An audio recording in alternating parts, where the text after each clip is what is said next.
I'm Joshua Griffith, and this is the Unnamed Canadian Sports Show for Sports Talk Line. So, thank you very much for tuning in. This will be my first episode, so I just want to let you know what we'll be doing on here. For the most part, I'm just going to be breaking down sports. Hopefully, when they come back, I'll be breaking down the actual sports. But for right now, we're going to be just breaking down what everything is happening. I'm going to give up some great interviews, hopefully that everyone will enjoy. Going to be having some guests on from Sports Talk Line to go over various things, and basically just giving you a rundown of sports, what's happening throughout the world. So one of the only sports that is happening at the moment is the Korean Baseball Organization. And I'm sure that's not what you thought I was going to start with. I'm sure everybody else is waiting for the good stuff, like the interviews with Jerome Blake, which is coming up a little bit later. So you'll have to just stick around. It's not going to be that long. So don't worry. I'm not going to actually run down the Korean Baseball Organization scores for you. I know nobody wants to hear that. I don't even want to hear that. I didn't even want to look at it when I looked it up. But one thing that we can all take from the Korean Baseball Organization is how they're doing things right now when it comes to sports coming back. So there's a lot of things with masks and social distancing that they're trying to still, include in sports. It's going to be harder with some of the other sports, but with baseball, they're able to do it a little bit. For instance, the players are getting tested, and for anyone who doesn't know what the tests look like, search up some of those Korean Baseball Organization players who are posting the tests that they get every day. It's not something that's nice. It's not something that you want to get every day. Okay. So this is kind of the parameters of what we're going to have to look at when the rest of sports come back. And speaking of sports that are coming back, we have something that we can actually mark down on our calendars. I'm a big soccer fan. I don't know who else is, but the Bundesliga is a go. So May 16th, Saturday, we got a week from this Saturday here. The Bundesliga is back on. Germany was talking about a 2-week quarantine and maybe starting it a week after, but they're just going to quarantine the players for 1 week. So we are going to get live soccer or football, as I like to call it, as some people like to call it, uh, in just a week's time. So that's pretty exciting news that we got going on. We also have the UFC, which is coming up here on this Saturday as well. So we got sports even before that. And for somebody who doesn't like sports or doesn't like, sorry, I love sports, but who isn't that big of a UFC fan, even this card I can kind of get excited about. Tony Ferguson versus Justin Gaethje is a massive fight for the lightweight interim title. Ferguson's got the 6.5 reach advantage. So it's going to be a punch and jab kind of game. And Gaethje likes to go for knockouts. There's 4 other big bouts in this one. Henry Cejudo versus Dominic Cruz for the bantamweight title. Francis Ngannou versus Jairzinho Rozenstruik. I don't know how I did on that name, but I don't know. You guys can grade me later. That's going to be a big one in a heavyweight fight. We got Jeremy Stevens versus Calvin Kattar on the lightweight, and Greg Hardy versus Jorgen De Castro in another heavyweight fight. So that's all going to be exciting for the UFC. And then they have a lot of cards coming up here. So it'll be exciting to watch that. And so let's move on to some more sports news. The NHL has been talking more about their hub cities. They originally wanted to go with the, everybody quarantine all the teams in one spot. They're, kind of wanted to move it to 4 cities. There's been about 11 teams now that have submitted offers to host for the specific conferences. We'll see how that moves on. But it looks like right now that the NHL will be scrapping the regular season. Larry Brooks and Elliot Friedman have both reported that the NHL just wants to move right into a playoffs with 24 teams.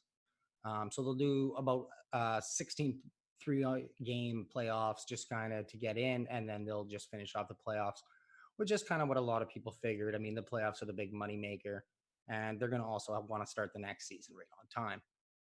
So moving on to another sport that I guess it's a sport. Golf's a sport, but I don't know what this is.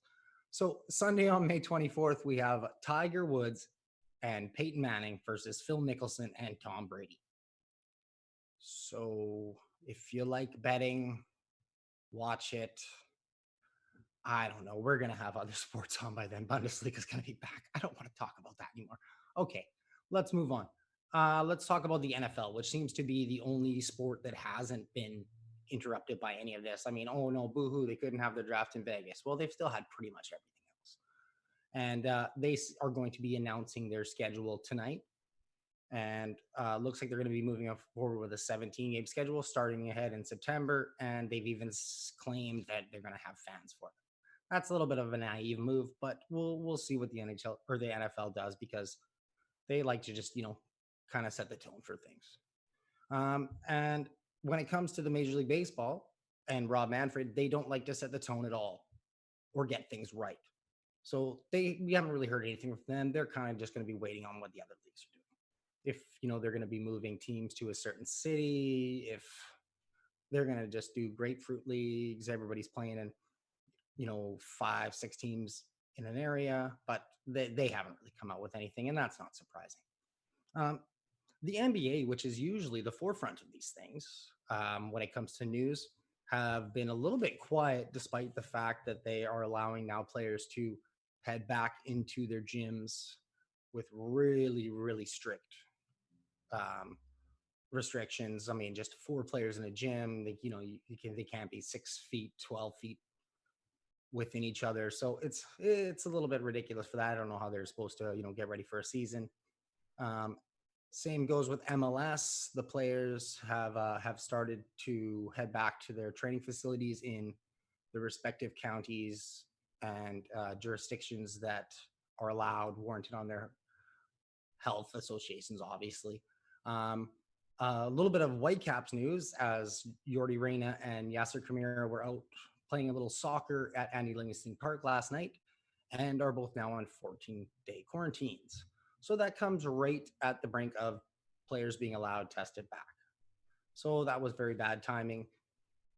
It doesn't surprise me with Yordi Reyna, but I mean, God, as long as he can keep doing it on the field, I mean, I guess go play your soccer in quarantine. No, don't do that. Stay at home. So more with the NHL, I mean, there was a little bit of Canucks news in the last couple of days about Jim Benning and Judd Brackett and the various scouting stuff. I don't really want to get into that. That was really negative.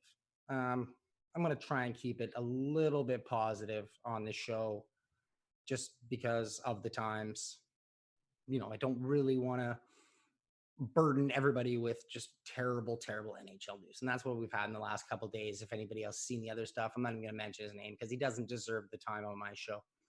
So with that being said, I'm sure what a lot of people are waiting for is my interview with Canadian track and field athlete Jerome Blake, which we sat down a little while ago and we talked about pretty much everything. We talked about his move from Jamaica at 13 to Canada and just being, recognized as a track athlete. He was, he had very high praise for his track coach. We had a lot to talk about the RBC training ground. It was just a really great sit down. So, I don't know. I just want to, I got my producer on here. So if anybody doesn't know, that's why I got these things on my ear. It's not just because, I'm hard of hearing, if anybody knows, but so I got this thing on my ear. So just want to make sure that my producer has this ready to go. So you guys, I don't think will be able to hear it, but he'll be able to talk to me in my ear or post something or yell at me or I don't know. But so here we go. So I hope everybody enjoys. This is my interview with Canadian track and field athlete Jerome Blake. Hi, I'm with Jerome Blake, Canada track and field athlete, and he's been nice enough to join me today. So we're going to talk a little bit of track and field. We're going to talk sports. We're going to talk a little bit of everything, especially with COVID-19 right now going on. Thanks for being here with me, Jerome. First and foremost, I'd just like to ask, how are you doing? Hopefully your family's staying safe and you're doing safe. Everybody's doing good. Yeah, thanks for having me. I really appreciate it. And everyone is doing well. Family's doing well. My mom's an essential worker. She works in one of the nursing homes. So she is, she's been at work for, quite some time and went up to visit them on the weekend and, saw her for a couple hours and, didn't really had a chance to like get close to at least give my moms a hug. But I mean, at the same time, we got to respect the boundaries and respect all the rules that were set in place, for our safety and everybody else's safety. Yes, absolutely. I had my Thanksgiving dinner with my dad this year. It was a takeout dish all set up for me on the outside of his house, and we watched a bit of an old school baseball game through the sliding glass window together. So, Oh wow, that's a little tough, but I mean that's not too bad though. no, it's just sign of the times, right? So, Yeah. but yeah, so I'll just get right into it here with you. So yeah, I mean, you got into track and field. You came over to Canada. You were originally born in Buff Bay, Jamaica. Yeah. If I got that correct. Oh yeah, that is correct. Yeah. So I was just like, wondering about, if you got into track and field when you were really young, and like how kind of that came about with you in Jamaica and stuff. If it started then or if it started later when you moved to Canada. The crazy thing is like Jamaica is set up in a way where there's there's three sports that everybody does. It's either cricket, soccer, or track and field. And if you're not doing any one of those three, you're not really doing sport. That's pretty much the top three that everybody does. Like, every single kid grew up and like, oh, I want to be Usain Bolt, or I want to be like one of the world's most famous cricket players from Jamaica. His name is Brian Lara. Everybody wants to be like him, or Chris Gale or something like that. And then with soccer, everybody wants to be a Leon Bailey or Sterling or somebody like that who is of Jamaican descent, and everybody wants to be like that Jamaican person. While I was growing up, I was heavily involved in cricket. I even to this day I still love cricket. So I played cricket from I was really young because that's a sport my dad loved, and me and my brother played. So we've always been like big fans of cricket. And then when I turned 14, I started doing track and field. I started off as a high jumper and long jumper. So that's kind of what I liked at first. I was okay at it, but I wasn't the best, but I still, I love the sport. So I kept trying and I kept working really hard. And, I become one of the better kids in my high school at, high jump and long jump. So, I mean, I had my opportunity to represent the school a few times and stuff like that. So, I mean, and then, it was never really something that I really looked at in a way where I'm like, oh, like, I'm going to go to the Olympics. I obviously knew what the Olympics were. And, I never really had it in my mind that, oh yeah, I'm going to train for the Olympics one day. So it's just, when I moved to Canada, I met my first coach. Her name is Pat. She's in Kelowna. And, we met at the track. I think it was like the second week I was in Canada. And then she's like, we just started talking about track and field at the track. And, it was one Sunday, me and my brothers were at the track. We were just, because on Sundays they play soccer. So we're just, just walking around, just like trying to like see what's going on. And then, I ran into her and she's like, oh, like, are you from, and I told her I'm from Jamaica. She said, oh, you must be fast. I'm like, that's not me. I can do high jump and long jump, but I can't sprint. So she said I should come out to practice on Monday. So I went, and then she's like, oh, like, you're going to be so good at sprinting. And I was like, I don't think so. Because growing up in Jamaica, what like when someone is fast for their age, And I was turning 17. So like, I never really, I was turning 17. So I never really thought like, I didn't think like I had a chance to really be good at, I never thought like I had a chance to be really good at, the sport or whatever. So I was like, okay, sure, whatever. I'll do it. So yeah, I went, and off I went, just basically just giving a chance. I took a chance on the sport, and it I got better, I would say. Like I got a lot better. Like, I kept working, and I started running some good times, but I just never thought the time just weren't good enough to, gain some attention nationally. They were good while I was, I was doing really well provincially, and I was, making a little bit of a name for myself, and, in terms of I was running like reasonable times. So I went to Canadian Nationals for the first time ever was in 2017, I believe it was, or maybe no,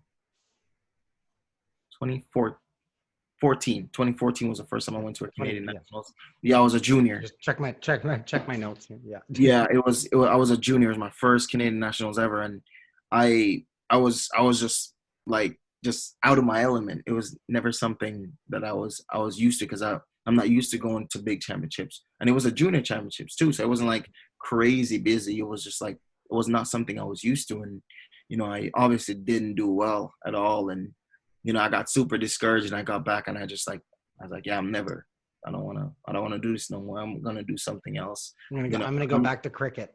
Yeah, like, if I had the opportunity to play cricket, yeah, I probably would have, but I just never had the opportunity to, play cricket here. So I I think I took like a 7 month break, didn't go to practice, didn't run, didn't do nothing. And I went back. My mom, like Pat kept calling my mom's like asking her, why isn't Jerome coming to practice? And then my mom explained, and then the thing is I was not used to losing, because the thing is like I'm I'm a person who takes losing to heart. Like whenever I lose, I get very emotional, but I don't show it. But like inside, if I feel like I'm burning up, because I'm just one of those persons who I like winning so much, so it just become a part of me. Like like it's like almost second nature in a way, where like I want to win so bad, so I'll work a lot harder than the next person just because I want to win so bad. Oh yeah, Yeah, absolutely. I have that, know that feeling for sure yeah, from my sports days back in the day. I mean, the desire to win it is always there. Um, yeah, it's true. so I mean, you definitely got a fascinating start here. Being pulled out of doing hurdles on the side, and getting your mom having her phone constantly, and coerced into coming and doing sprinting. Yeah, You've obviously done very well for yourself so far going up. I mean, something that I noticed that you're involved in is the RBC training group that you were yeah, involved from right from the beginning there. yeah. Just wondering if that's something that you could talk about a bit. Oh yeah, for sure. So the RBC, it's the RBC training ground. So the RBC training ground is a um is a competition put on yearly by RBC, where they do host events all over Canada, and they select a number of you know qualified kids based off simple strength and speed endurance testing, and then they take them to a national final, and then they fund the top male and top female of the whole national championship, and then everybody else gets funneled into a system called the Future Olympian system. And then whatever sport they feel like you'll be good at, and they have NSOs from right across sports in all sports in Canada.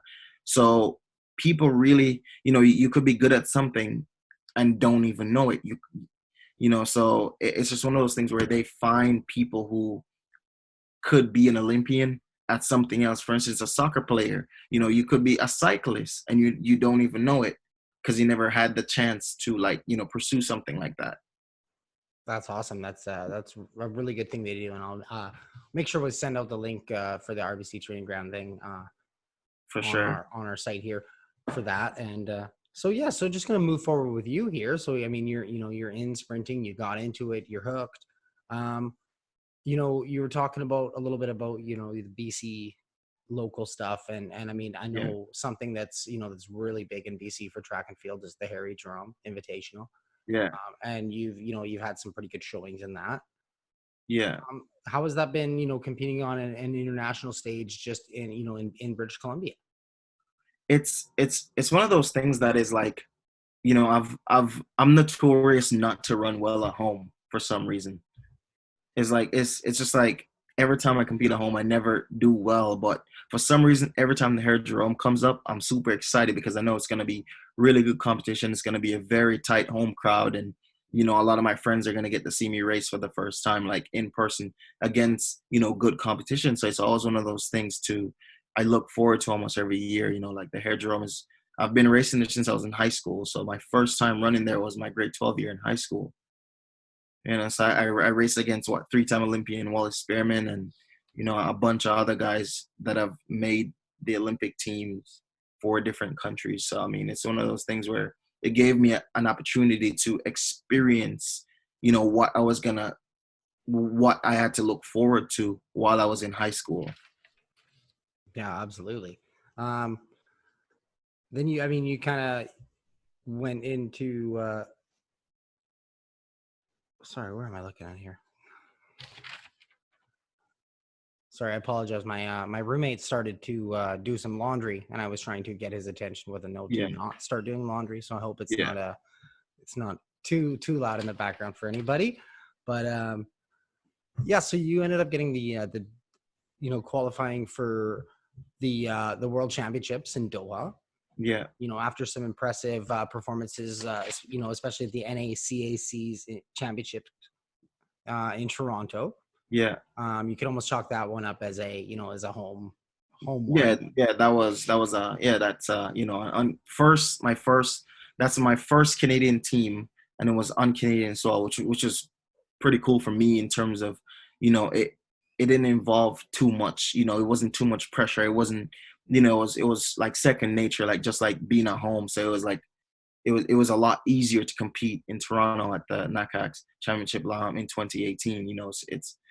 It was a lot of fun. It was a great experience for me, and making my first senior final, representing Canada was always been on my mind. Like, if I make the finals, I'll be happy, and then whatever happens in the finals happens. And I was lucky to finish 5th, and I was really happy with the outcome, but still not satisfied in a way where I know there's more. So I still have to keep working and get used to the idea of like, hey, you're racing against the big boys now. You gotta learn and understand that you're not gonna win every race, but it's all about competing at your best. So that's what I've been learning, and I would say one of the best things that ever happened to me was having a mentor that's been through the entire thing before, 2 times over, 3 times over. So my mentor is Aaron Brown. So he's been through the Olympic system more than once. He's been through it, So it's one of those things where they help you based on stuff they've experienced already. So they can teach you stuff that you have to experience, but you don't have to stumble and fall like they did. That's funny that you mentioned that. I mean, I was gonna say I love it because you're almost doing my interview for me myself. You're knocking off all the questions that I was gonna answer, and it's just perfect. I was just gonna say, I noticed you and Aaron Brown kind of developed a relationship, and he took on a mentor role with you. I was just gonna ask you to talk about that a bit, but I mean, I was just, if you could elaborate a little bit more on it, like where did it start, sure. and how was it racing, together at the NACACs, and then together, I guess, being, I mean, you were an alternate in Doha, but you were there, you were with the team. I mean, I'm sure that was just a surreal event, especially to be part of it with him. Yeah. It's always fun with all those guys, because they've all, most of them have been to the Olympics once or twice already, and most of them are Olympic medalists and stuff like that. So it's one of those things where, they're there for you. Like, that was my first World Championships ever. That's my first world, like, it's like a world championship. That's my first, like, my biggest event in track and field to date. So far. I mean, I ran at Pan Am's, and it was, and I feel like what Pan Am's was like one of the things that really set our relationship in a different way, and he wasn't at Pan Am's. Like, Aaron wasn't there, Andre wasn't there, so it was just like, me and like a bunch of the other guys, and I had a 200, and he texted me like before I raced, and he's like, hey man, like, listen, you've done this a couple times already, you know what you're doing. You just got to remember, like, the gun go, just get up to speed, do your thing, and and just remember, just run fast, turn left. And I was like, so I started laughing. I was like, oh, that's kind of funny. But it's one of those things where he's been there, from because when I did the RBC training ground, one of the things that they did was, so that there's the RBC Olympians. So now I'm an RBC Olympian. So I've graduated from a future Olympian to an RBC Olympian, to where they give you a few younger kids to mentor them as well. Like, you teach them based off stuff that you've experienced, and you try to help them while they're growing as athletes. That's And fantastic. I yeah, love so how I love how they take it all full circle. yeah, yeah, and it's one of those things where he was my mentor, and then he taught me a lot based off, things that he know, like, you gotta remember, like, training is just like competing. You gotta make sure if if you have a 10% to give in training that day, give the 10%, and then go home knowing that you give it your all, and then come back the next day and give whatever you have, and make sure every day you go, you're giving everything you have. And and that's how you grow, and that's how you get better as an athlete. And make sure everything that you do off the track complements what you're doing on the track. And those are things that I've put in place and changed my life around. And things have been working, but it also is it's an uphill battle. It's not always going to be a smooth road and just open road by yourself, just smooth and just doing what you're doing. But there's a lot of bumps, and there's a lot of bumps and turns in the road. And I've faced a lot of stuff that has happened already. And I'm still fresh to everything. And I'm glad I had all these guys to really you know tell me some of the things that I would face. So, and like, tell me, how to deal with it and everything. So, before I even experience it, because, like, one of the things that a lot of people don't know, like, say you're going to train for the Olympics, and actually doing it is a different situation. Yes, 100% it is. Yeah. I mean, and anybody can say that. So I'm with Jerome Blake here, Canada track and field athlete. You talked a bit about just, your training regime a little bit, just your mentality about things and where you picked it up. I mean, you've only been in track and field now for 6 years. I Yeah. was just wondering, you seem very dedicated to your training and a certain specific regime and stuff. What are you doing for your training? And I mean, not necessarily now. I mean, we can talk about that a little bit later, but I mean, just in general, like, how have you gotten to the point you are at Um, I'd say, like, learning how to train. That's one thing I had to really learn and understand, learning how to train. Because when I moved from Kelowna, and I moved to start training in Coquitlam with my new coach, Tara, she was telling me, like, your training age is really young. It's like, basically, it's kind of like a child, right? So as a child grows, it gets older and it gets stronger. But with my training age, it's basically still a child, because I've never, like, actually spent the years and years actually working and grooming my craft. I've just, like, I'll just skip training here and there, do this here and there, and, like, I've been on and off, on and off. I haven't really dedicated and focused on it, on the one thing that I really want to do. And I started doing that in 2018, and it's been tremendous. Like, it's changed my life. Learning the different parts of training, like different cycles. And and what a lot of people don't know is, as much as it is physical, if it's 50% physical, the next 50% of it is mental. So that's the one thing, that's the next part that I had to learn and understand, that the mental piece is just as important as the physical piece. So you have to train your mind while you're training your physical system to be good. You got to train your mind to be just as good, because you can train really hard and you're in the best shape, but if you're not mentally strong to race, you won't perform at your best. So now? those are some things that I had to really, learn and train my mental state as well as my physical state. Yeah, no, I mean, that is something. And especially in 6 years, like you said, you're just getting started. I mean, which is just absolutely exciting for anybody who's interested in the track and field, like I am. I mean, watching Andre DeGrasse come up, and then Aaron Brown, and then, yourself, been following you for the last couple of years, and was been really excited to see it. Was so really excited for the future for you. You seem to come from a pretty big sports family. I mean, your brother is a bit of a football player for an old football conference that I used to play for, the BC High School Football League, Yeah.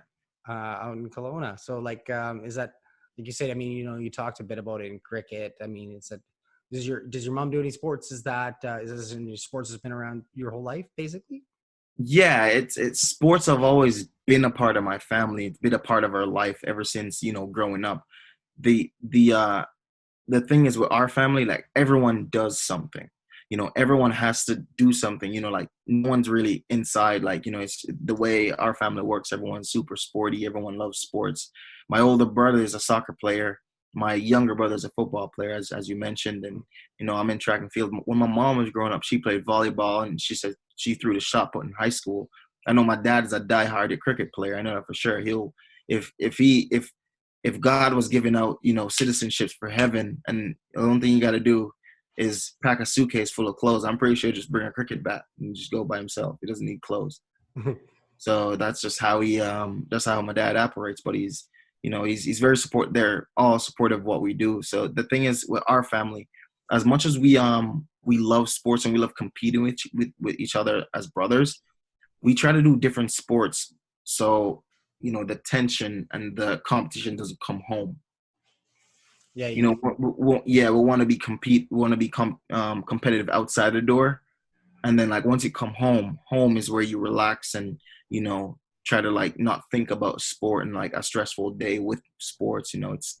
It's where you just come to relax and forget about your day and then move on to the next. So we try to do different sports so we can be supportive of each other. yeah, absolutely. Yeah, I mean, it sounds like you guys really push and motivate each other, which is Yeah, nice for a definitely. family. So, um, yeah, just a couple more questions here. Just wondering, obviously you were looking forward to the Olympics for 2020 here in Japan, but now that's been postponed. I just was wondering your thoughts about that, and then of course how the decision by Track Canada and Athletics Canada to withdraw their athletes before the games were even canceled. I thought that was a very smart move and showed a lot of forward thinking by them. Um, you know, I me personally, I think, coming from my standpoint as an athlete, an athlete is always going to be defensive of what they want the most, which would be, like at this time we would have a meet this weekend, have some meet, preparing for nationals and all that stuff. But I feel like, when it comes down to something like this where people are actually losing their lives, we're losing family members and stuff like that, I think, it's safety first, I would say, and then prevention. There's a saying, prevention is better than cure. So if we can prevent, other people from, losing their lives, I think that's a smart decision to, protect the people who you can while you can. So I think that's what, Sports Canada chose to do. They rather protect the people they can while they can, and not try to put anyone in harm's way. Which like personally, like the whole like 2 or 3 weeks before leading up, like nobody really knew what was going on. So it was like everything was like basically up in the air. So like something was going on, but nobody really knew what was going on. So we're all still training while while the entire world is like trying to fight off a pandemic and like try to figure out what to do next. And then the IOC saying there's no chance the Olympics will be postponed. So then everyone got freaked out, and everyone had to keep training, and no idea if we're going to compete or what. So it's one of those things where it's like super stressful for everybody, I feel.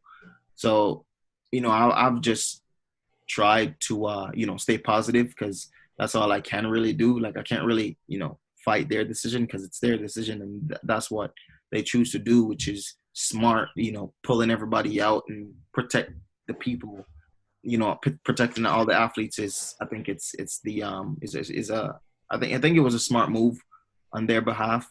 But now I feel like a lot of people, a lot of these athletes, a lot of the athletes with contracts, and the athletes that have to do what they do to make money, such as myself, like if we don't compete, we don't make a living. So that's how we make a living, by competing. So I feel like that's the only bias that's in me. It's because I can't do what I gotta do to come to make the money I really want to make. So that's just the only part of me that's really thinking negatively. So yeah.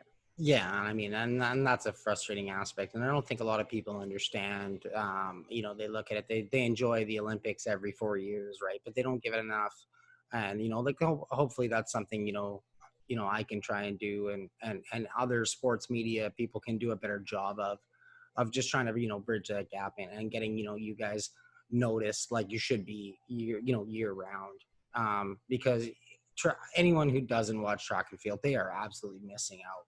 It is so much fun to watch. I don't think there's an event I don't enjoy. So Yeah, no, track and field is a lot of fun. I feel like, I remember when I was before I started competing at this, you know, um, level. I used to watch like even I used to watch like the longer distance events, like at like high school meets or some club meets. It's like, man, these kids are running so slow. It's like, what is this? But I realized, what they're doing is it's really hard on the body, but they're also really young. So like, you go watch some of the professionals that run like the 10,000 or whatever. These guys are running, you know, 23, 24 second laps. I used to think that I ran the 800-meter I fast, mean, I mean and 23, 24 seconds, 200 meters. These are distance runners. These are guys that, everyone thinks they're slow. So it's kind of like mind-boggling to watch these guys run so fast. And and even like most of the other events like javelin, watching people throwing a javelin so far, it's like it's impressive. The older you get, I've gravitated more to the sport now, like being older and like being able to see like a lot of professionals, do what they do. It's really impressive to watch that. yeah, absolutely. Um, so just kind of lighten things up a bit. I mean, obviously, everybody's in quarantine. You talked about you got to go visit your mom a bit and up in Cologne and stuff, and that must have been nice. Is there any interesting hobbies or things? I know a lot of people are like playing instruments or learning languages, or Yeah. what are you doing during quarantine to stay sane and all that? I've always been a huge fan of making videos and like directing and stuff like that and editing stuff.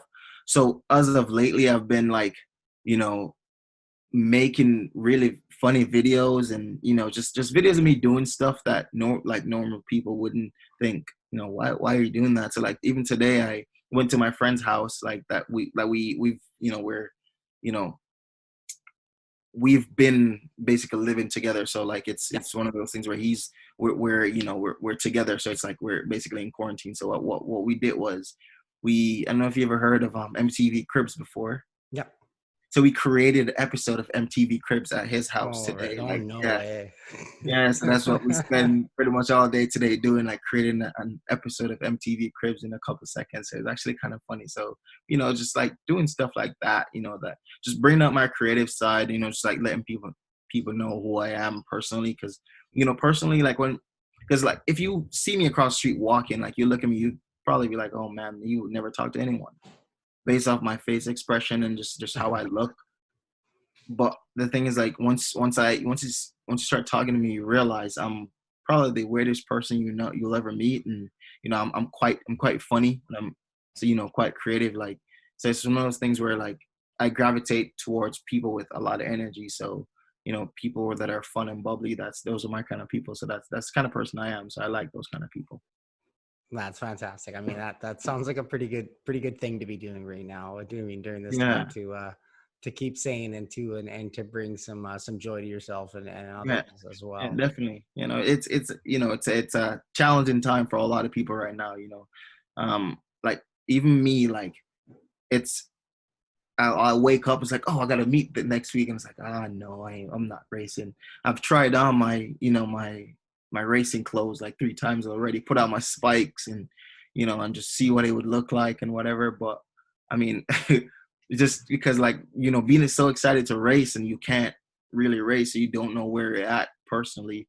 It's it's quite hard. So I try not to like dwell on it too much. But it's hard not to think about it because every time you go on the internet, you're seeing different things about your sport. So it's like kind of hard not to think about what you got, what you have, coming up or what you're missing, kind of. Yeah, and then you got these pestering sports guys who want to do interviews and remind you that there's no sports on and you're not doing it. I mean, you know what? That's not true. There's sports on. I've learned a lot about bowling lately. Bowling. We have Taiwanese baseball. Yeah, We have Korean baseball. yeah, that's not And bad. I've never, you know, I've watched a lot of bowling lately. I don't know bowling. why, but yeah, bowling. It's quite interesting. Quite an interesting thing. And darts. People get really hyped up for darts, which Yes, is kind they of do. weird. Yeah, they And get very excited. It's yes, and I quite fun. love the whole call when they get the 3 in a row and they go, "You 180." Yeah, and then everyone just starts jumping and they're excited, but I don't They know have what's going signs. on. They have signs too. Yeah, Like, I don't know what's going on, but they're excited. So I'm like, oh, some good's going on. like, okay, I'm into this sport right now. I think people are tuned into poker and stuff right now. It's Yeah, that's true. Yeah, I even took up what's that thing called? I opened a page on this casino thing to play some roulette oh because I'm yeah, like, oh, I'm gonna play some roulette for a little bit, but then realize it's not for me. no, yeah, I'm not a big casino games guys. They maybe the occasional blackjack every once in a while, but Yeah, even at, you need luck, and yeah, I mean, I don't have that. I don't have the luck. So yeah, all of our luck is gone now because the pandemic took it. yeah, So well, we're hopefully all losing at this point. hopefully it can come back soon. Hopefully, Jerome Blake, thank you very much again for doing this. no problem. It was an absolute pleasure to have you talking on about, sport. Like I said, like we've talked about sports that aren't really on right now, but hopefully things will get back into full swing and we can enjoy you next year in the 2021 Japan Olympics. Oh, definitely. Thank you. I appreciate it. Looking forward to, you know, performing well and, get my chance to represent Canada at the Olympic Games because it's that's the height of the sport. That's where it is. And that's where everybody really wants to get to. So yeah. Well, thanks again. Yeah, no Stay problem. safe. Yeah. Yeah. Thanks for having me.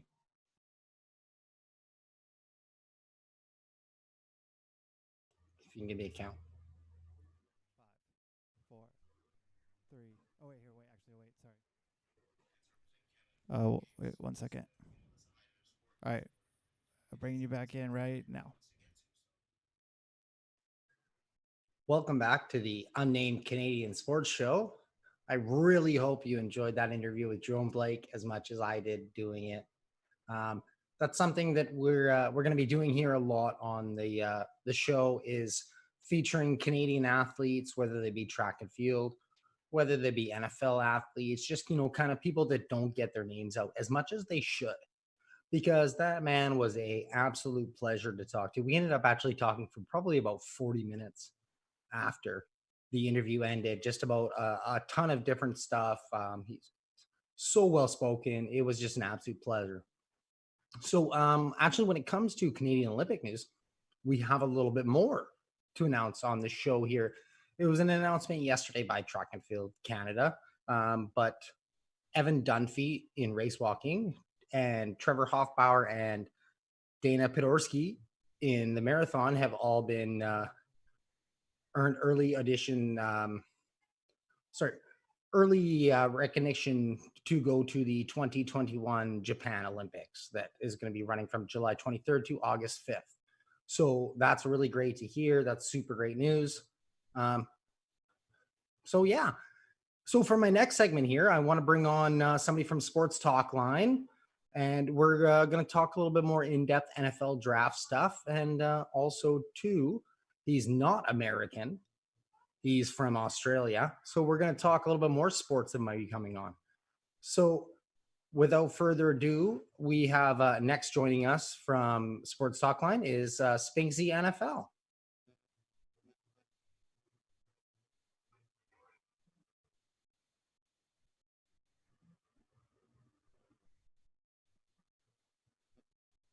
So it's just connecting here. I can see him. Hey, mate. How you Hey, going? Spinksy. Great. How are you? Good, man. Congratulations on your first show. Thank you very much for joining me. Thank you for being my second guest and my first from Sports Talk Line. First off, I want to same thing I'm doing with all the guests is how are you? How's the family? How's things down in Australia? Well, fighting fit, yeah, mate. We in the city I live in, we haven't had a case for over a week. Our schools are opening back up Monday week. Pubs should be open again soon, which would be really nice. I miss going to the pub and watching some sport, and yeah, but no, the family's all fit and healthy, and being so big, I think Australia's going to probably. I think we've gone about this the right way. So we stayed home for a good couple of weeks, and it looks like we're virus free. So hopefully, coming into winter now, we stay that way. So nice, and we can open up again. And I'm sure we'll talk about this after, but sports back soon. So excited, man. Yeah, I'm really happy to hear that. And yes, there's sports coming back, and not only the Bundesliga, and do we have Korean baseball and UFC coming out, but something I didn't mention really because I wanted to save it for my next guest here, Spinksy, is we have a ton of Australian sports coming back. Do we not? Yeah, we sure do, mate. Looks like the rugby league will be back on the 28th of May. So we're looking about 3 weeks from tomorrow. Very excited. It'd be nice. I think we played 2 rounds this year, and we've had about 10 weeks roughly off. And it's strange being such a mad sportsman. I miss sport. Like I'll watch anything, but I can't watch anything at the moment. So I tried to tune into the Korean baseball the other night, and the first game was bloody rained out. Like, what's that? Isn't that just the sign of the times, though, right? We actually get sports back, and something's going to happen too with the Bundesliga. It'll be rained out, or for sure, lightning, or just an intense storm. But I think having the UFC on Sunday, that gives fans something to watch. So I think that's going to be a real treat. So I think, yeah, hopefully going forward, over here in Australia, the AFL will start soon. Our soccer should start back up again soon. So I think the rugby league will be sort of the first thing. And if they do well, all the other sports will open up again, and we should be okay. So, yeah, I think, it's nice because we're kind of getting a blueprint for it. Just a programming note, if you notice, Spinksy said Sunday for the UFC. That's because he's from Australia. So for him, it will be on Sunday. For the rest of us, it will be on Saturday. So don't go Sunday and trying to watch it in North America and then bitch and complain to me because, we said it was on Sunday. No, he's from Australia. Okay, figure it out. Yes. So another thing I wanted to bring you on is because you're our NFL draft expert, and you did an absolute ton of amazing work this year for all of your player cards. I hope people check them out because they were fantastic. I don't know if anybody's a big fan of like Madden or the FIFA or the game card like that. They were awesome like that. They were in depth about the players. I just want to talk to you a bit about the draft this year. Yeah, being a bit different. I think the last couple of years we've sort of seen the draft in Indianapolis and a few of the other cities where they sort of had hundreds of thousands of people pack the streets, and it was a party. It was a free for all, and everyone was excited for Vegas this year. And there was talk they were going to shut down part of the strip, and there'd be fans walking across the border, and it was just going to be amazing. It was so excited, and to go from that to having a virtual draft at home, but I still liked it. It was good to see coaches and owners and fans at home. It was good to see people as people and not just as coaches and rich owners. I know Jerry was on his huge boat out there in the ocean, but it was still nice to see. It was more of a humbling thing. Like we always see into the houses of the draftees with their families, but we never see the coaches and stuff with their families. So I think it was more personable this year. And I think it was the highest rated draft I've ever had. Obviously, everyone's at home watching it. So, but yeah, I really liked it. Like it wasn't as flashy, or they probably didn't make as much money as they would have over recent times. But this was the time that we lived in, and hopefully we look forward in like 20 years time and go, well, that was what we had to do. And I liked it. It was good. It was a bit more predictable than I thought, but I loved it, man. It was really good. So. Yeah, I mean, before we actually get into like, the substance of the draft and who was actually drafted, I do want to touch on that a little bit more because I agree. It was very nice and refreshing to see into the homes of people and get a little bit of more of a realistic, real life person like you said, from just people other than the athletes and stuff. And then even then, some of the reactions you're getting from the athletes, because they're not necessarily, in the first round getting their thing, but I mean, like watching them with their families and stuff. Is this something that you think the NFL would maybe adapt more or parts of it going forward? Yeah, I still enjoy maybe the first round. Say it's in Vegas or whatever. You get your 100,000 on the street that first round. Not too many people care as much about the second and third and fourth rounds as I do, obviously. But maybe have that day 2 and 3 at home, and maybe make it a bit more personable that way. And like I enjoyed it. Like it was good to see. You could tell who was a first year head coach, and you could tell who was a 15th year head coach. Some of those houses that we saw were incredible. Guys are making some serious money. And then I look around here and go, well, what am I doing? I'm in the wrong house. Yeah, I know. I mean, the stuff that I have is just because I was a fanboy so hard and I stood outside arenas and, in freezing cold weather to just try and get them to sign stuff. Yeah, we've all been there, mate. We've all been there. I don't want anybody to get fooled by this. This is not that fancy of a background. There's like a lot of these are gifts and, but oh man, yes, some of the houses and boats. When you can say boats, some of the boats. Yeah, so it was ridiculous. With that, I want to get into the drafts. Like, so who are your winners and losers of the 2020 NFL draft? I suppose it's sort of easy to judge teams now because there's no real info to sort of go off. Yeah, well, I have a sports show that I'm talking about now. Yeah, exactly. So, and there's no other sports on, so you're gonna have to help me out. Okay, so I think the Cowboys did really well to take CD Lamb, as we all know. Taking him in the first round was awesome. The fact that he fell to them. I think the Panthers did really well with their draft. They'll be strong defensively. The Ravens have been historically good defensively over the last 50 odd years. So I think adding to their defense will really help them.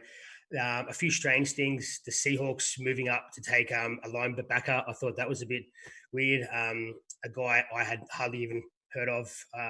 Obviously, coaches see something in him that I don't, and that's why they're paid millions and millions of dollars. But I thought that was a bit weird.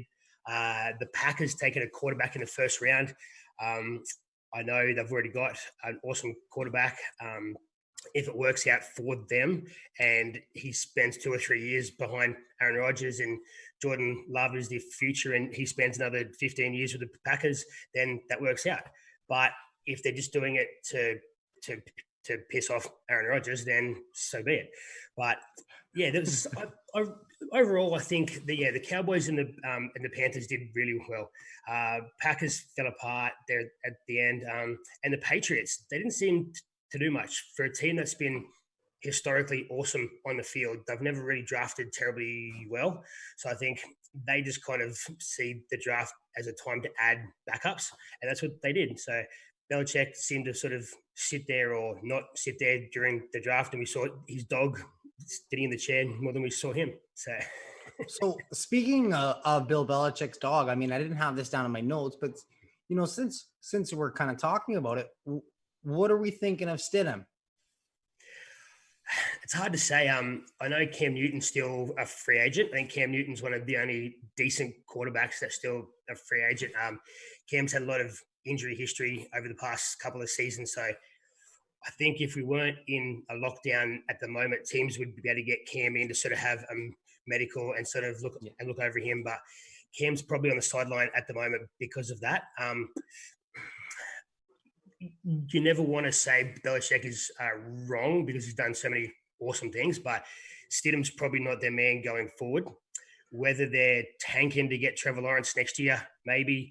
Whether in a couple of weeks they sign Cam Newton, whether everyone's wrong and Stidham turns out to be the next Tom Brady, who knows? But you can never sort of write off the Patriots. But their division is getting stronger every single week, and I think they're going to struggle hard this year. So see what happens. Yes, I did also see the thing about the Patriots tanking for Trevor Lawrence. And I had a good laugh reading that because I said, no way in hell is Robert Kraft ever going to tank his team. No way. So, but look, if you spend 1 year with the public hating you and you tanking and not trying for a quarterback that could potentially be there for another 20 years, I'd take that. I'd That's take that true. too. So yeah. Well, another reason I wanted to bring you on my show is because you, like me, also have your own show, which Yes, I probably will not be a part of because my NFL draft knowledge and scouts, I mean, unless they're Canadian. I mean, if you want to talk Chase Claypool, I'm on all day. man. Yep. But yeah, so you got your own show. Let's hear it. Myself and Nate Dowdy, No Remorse Sports, will be hosting a college football show starting at 3 p.m. Pacific time on Saturday. For you guys in the US, 3 p.m. Pacific time at Saturday. This will be every Saturday going forward. That time might change once the college season starts off, but it looks like we will have that as our time slot. So very excited. Can't wait. Really, the first week or two, we'll probably talk about the draft as that's sort of the most recent thing. Going forward, we'll break down conferences. We'll talk about overs and unders with teams for this year, how teams prepare for their season without really having to be able to let guys in. I know a few teams are sort of opening up for spring training soon, which I'm not sure they're allowed to do, but we'll talk about that on the show.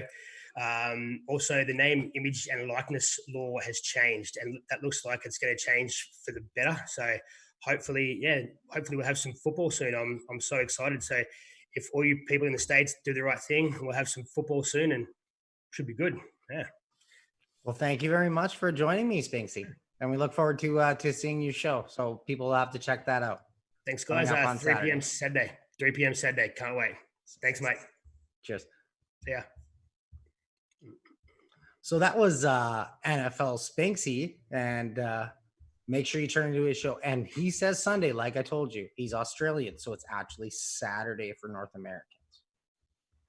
So we're gonna wrap things up here. A little bit short of an hour, but we'll see how long that I spitball for. So I really hope that everybody enjoyed it. In the future, I'm gonna be having lots of interviews and guests on. We're going to be having little spots from various sports line people when we divulge into different sports. We're going to have our experts in the various fields on. I'm going to try and have tons and tons of interviews for you. I got tons of things lined up already for next week. I'm going to try to have them on live because I didn't screw this show up too bad. So yeah, thank you very much for watching the Unnamed Canadian Sports Show. I'm your host, Joshua Griffith, and this has been a production for Sports Talkline. Thank you very much. And I forgot to say my catchphrase. I'm going to have a catchphrase. Love sports, all sports.